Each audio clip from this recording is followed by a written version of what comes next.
Good morning, my friends. Welcome back to Lost Horizon Fishing. My name is Dan, and we have one beautiful day today. No overcast, that sun is getting hot already. Today I want to talk about the gear I use to catch spotted bay bass. My favorite reel for spotty fishing is definitely these Daiwa Tatula SV TW103 series.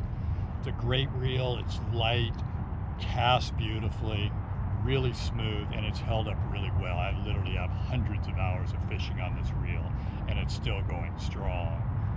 7.3 to 1 retrieve ratio.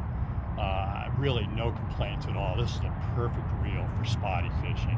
You can pick them up on eBay or some stores for around $179, and in my book, that's a really good investment.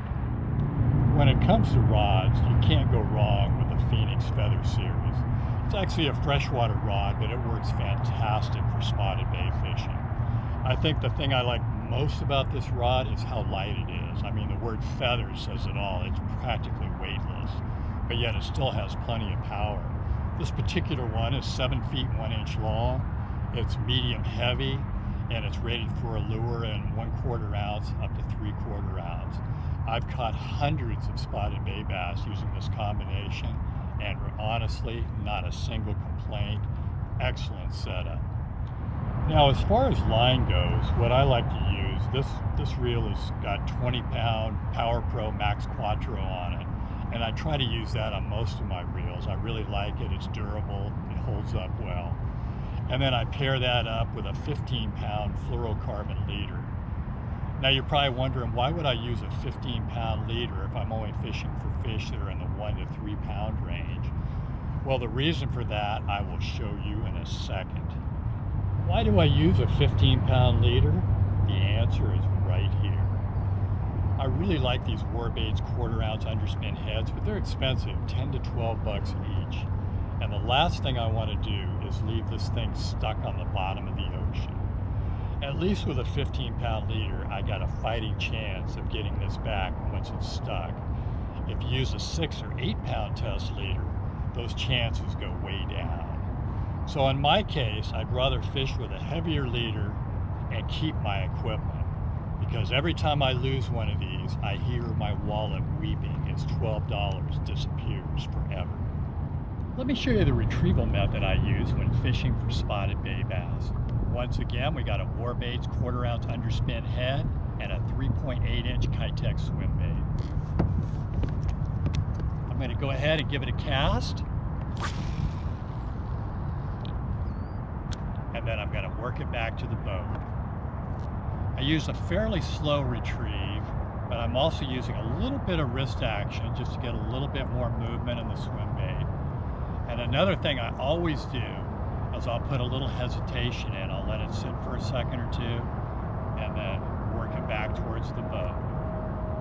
And I just repeat that over and over again until I eventually get a fish.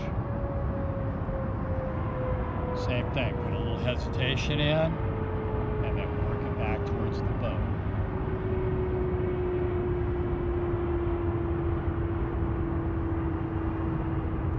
And that's it, a pretty straightforward presentation, but it works well for both spotted bay bass and halibut.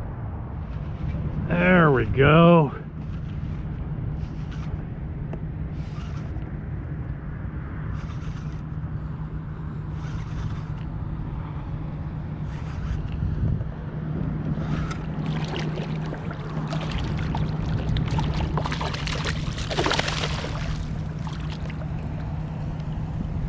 There we go. That's what I'm talking about.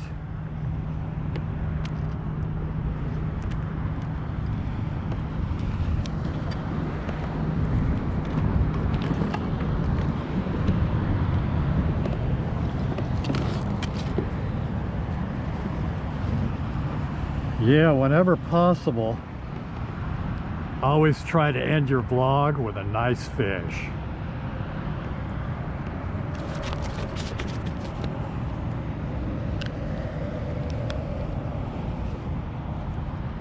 There we go. Not a bad way to end the session. Sure, I had to bake in the hot sun for 2 hours, but definitely worth it.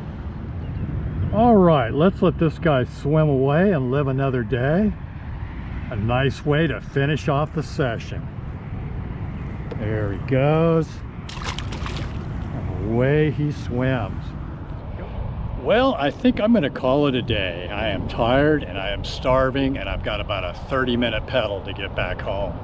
Thank you so much for joining me today for the vlog. If you enjoy this video, please like and subscribe, and we'll see you next time.